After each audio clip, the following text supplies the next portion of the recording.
It was a Monday when everything in my life fractured. Nothing about that morning hinted at the storm that was coming. Sunlight spilled through the blinds, coffee brewed the way it always did, and Olivia, off-key as ever, was humming while fussing over the succulents she'd become obsessed with during lockdown. If someone had asked me then, I would have sworn we were good. Not perfect, not thrilling, but steady. Comfortable. Safe. I had no idea how wrong I was. About 2 weeks before everything fell apart, little things started shifting. Olivia began staying out later. Her explanations were ordinary. Traffic was terrible. Ashley fell apart over Brad again. She couldn't leave her alone. I didn't question it. Why would I? We'd been together 6 years. We shared a home, a bank account, and a goofy dog named Murphy. We'd even decided to start trying for a baby later that year. Trust wasn't something I second-guessed. But doubt has a way of sliding under the door no matter how tightly you think it's shut. It started with her phone. She never put it down. Before, she would leave it charging in the kitchen or forget it on the bathroom counter. Suddenly, it was glued to her. Always flipped face down, always locked. Then came the scent of cologne I didn't recognize on her clothes. Mysterious charges on our card, restaurants I'd never heard of. And the worst of all, the distant look in her eyes every time she glanced at me, like she was somewhere else entirely. I kept trying to convince myself I was overthinking. Everyone goes through rough patches. Work had been exhausting for both of us. Maybe she was stressed. Maybe we were just out of sync. Then came the text that tore the floor out from under me. I wasn't searching for anything.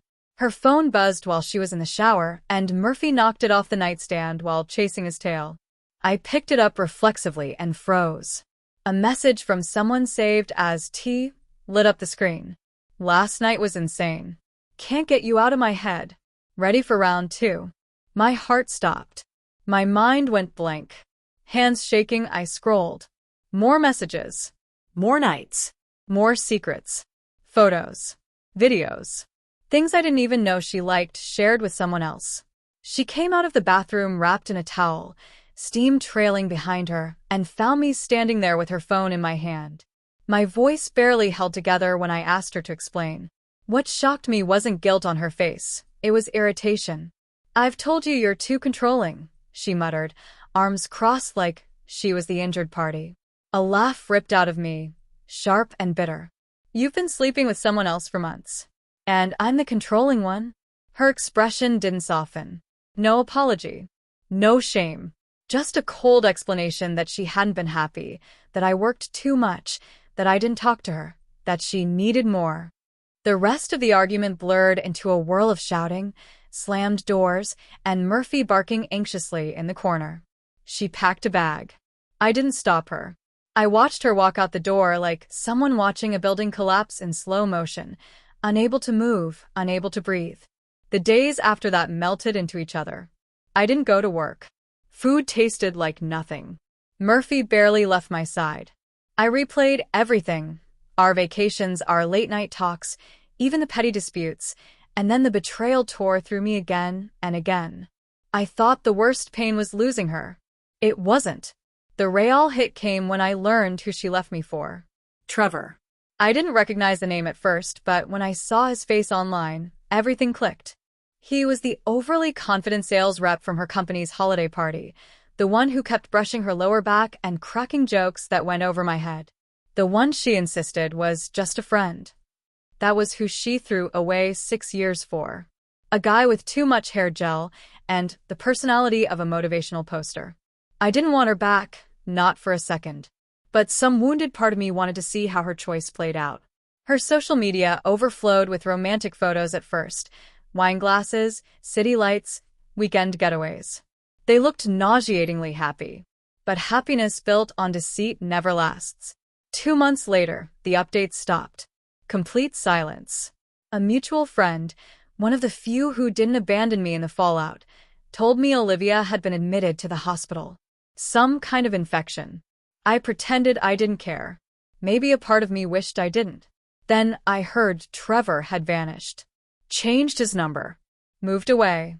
Left her to deal with everything alone. Curiosity broke me down. I called her. She answered with a brittle voice. When I asked how she was, she laughed this hollow, broken laugh and accused me of calling just to celebrate her downfall. I didn't argue. I just asked what happened. She told me everything. How Trevor had been dating multiple women at once, how she thought she was special, how she believed he loved her. And then the part that made my stomach drop, the test results. Something she contracted from him. Something she'd never expected.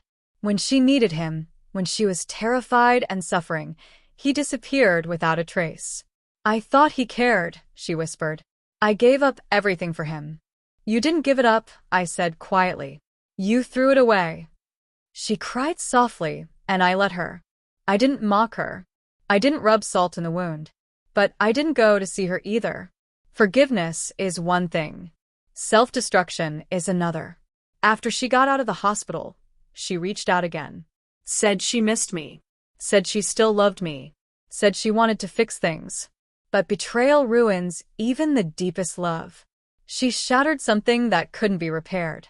I told her I hoped she recovered, physically, emotionally, all of it, but I couldn't be part of her healing. I had given too much of myself already. In the end, I didn't need revenge.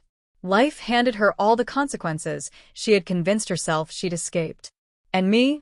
I rebuilt slowly, painfully, brick by brick. A year later, I met someone new, someone gentle, honest, steady. Someone who doesn't treat love like a disposable option. We're taking it slow. We've both been wounded, so we understand each other's scars.